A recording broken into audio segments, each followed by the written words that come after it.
မင်္ဂလာပါခင်ဗျာ Fortet Channel ကနေကြိုဆိုလိုက်ပါတယ်စိတ်ဝင်စားစရာဗီဒီယိုတွေကိုကြည့်ချင်တယ်ဆိုရင်တော့ like and subscribe နှိပ်ထားပေးပါဗီဒီယိုတင်တိုင်းသိရှိနိုင်ဖို့ notification bell လေးကိုလည်းနှိပ်ထားဖို့ဖြစ်နေနော် The first principle in the science of getting rich.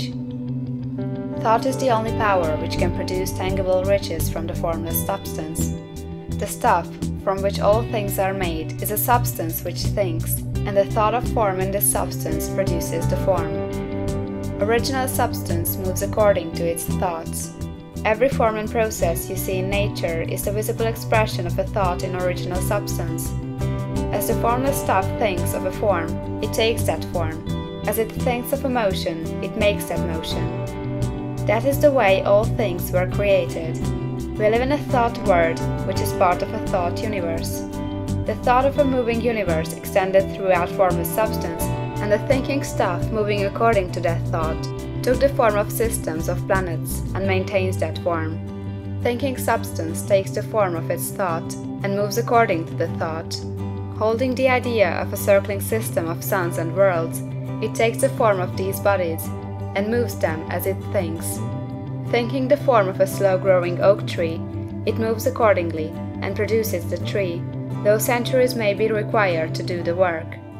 In creating, the formless seems to move according to the lines of motion it has established.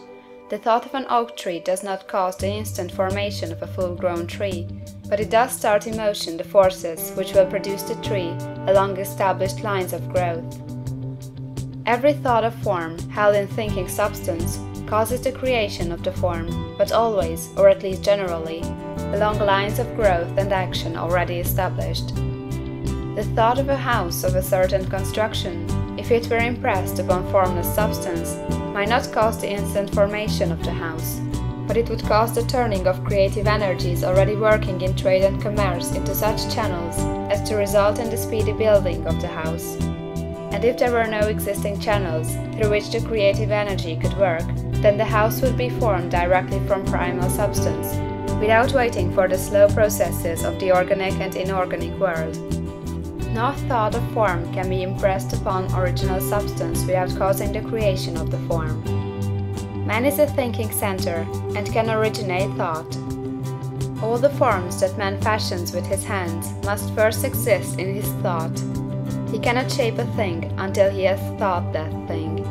And so far man has confined his efforts wholly to the work of his hands.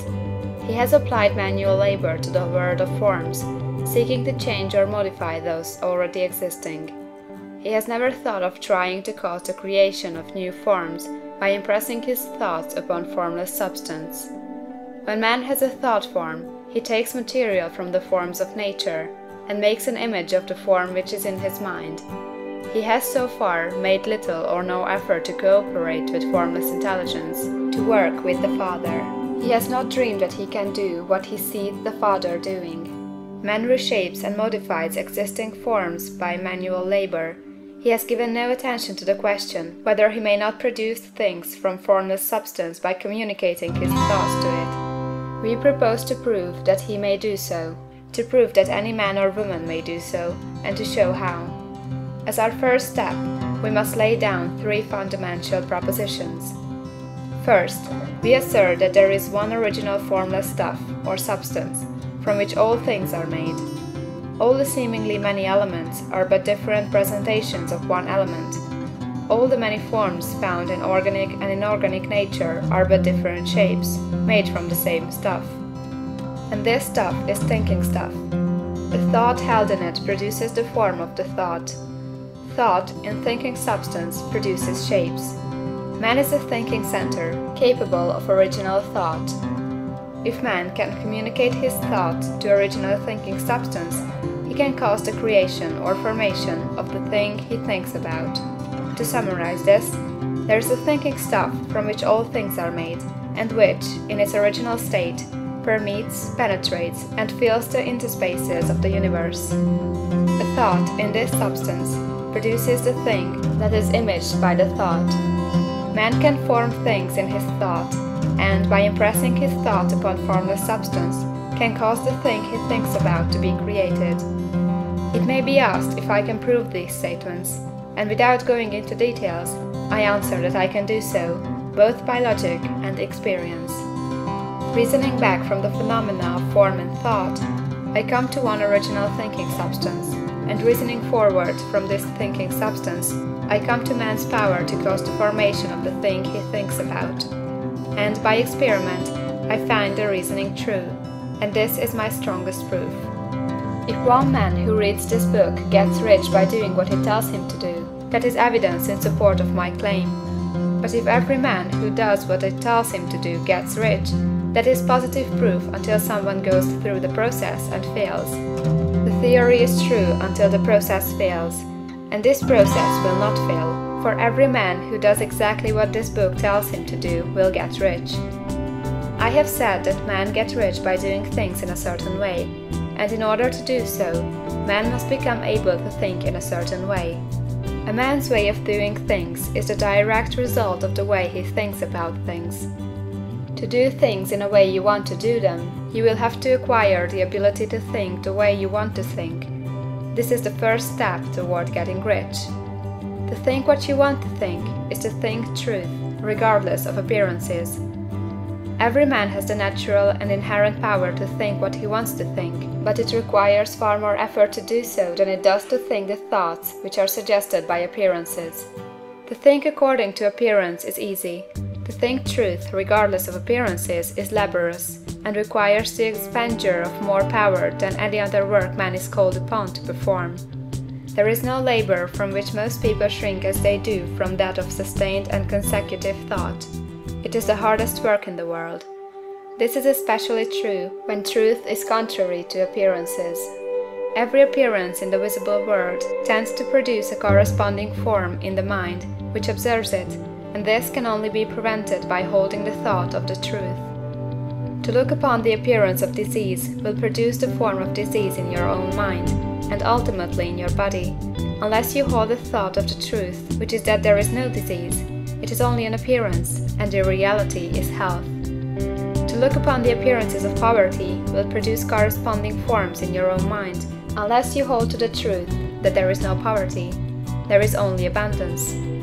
To think health when surrounded by the appearances of disease, or to think riches when in the midst of appearances of poverty, requires power. But he who acquires this power becomes a mastermind. He can conquer fate, he can have what he wants. This power can only be acquired by getting hold of the basic fact which is behind all appearances, and that fact is that there is one thinking substance from which and by which all things are made. Then we must grasp the truth that every thought held in this substance becomes a form, and that man can so impress his thoughts upon it as to cause them to take form and become visible things. When we realize this, we lose all doubt and fear, for we know that we can create what we want to create, we can get what we want to have, and can become what we want to be. As a first step toward getting rich, you must believe the three fundamental statements given previously in this chapter, and in order to emphasize them, I repeat them here. There is a thinking stuff from which all things are made, and which, in its original state, permeates, penetrates, and fills the interspaces of the universe. The thought, in this substance, produces the thing that is imaged by the thought. Man can form things in his thought, and, by impressing his thought upon formless substance, can cause the thing he thinks about to be created. You must lay aside all other concepts of the universe than this monistic one, and you must dwell upon this until it is fixed in your mind, and has become your habitual thought. Read these creed statements over and over again, fix every word upon your memory, and meditate upon them until you firmly believe what they say. If a doubt comes to you, cast it aside as a sin. Do not listen to arguments against this idea. Do not go to churches or lectures where a contrary concept of things is taught or preached.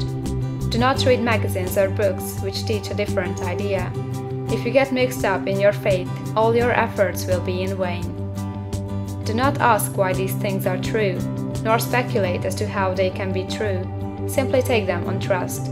The science of getting rich begins with the absolute acceptance of this faith. ဆုံးသည့်အကြည့်ပေးတဲ့အတွက်ကျေးဇူးတင်ပါတယ်။နောက်တင်မဲ့ဗီဒီယိုတွေမှာလည်းပြန်ဆုံကြရအောင်။ကြည့်ရှုသူအားလုံးကိုကျေးဇူးအထူးတင်ရှိပါတယ်။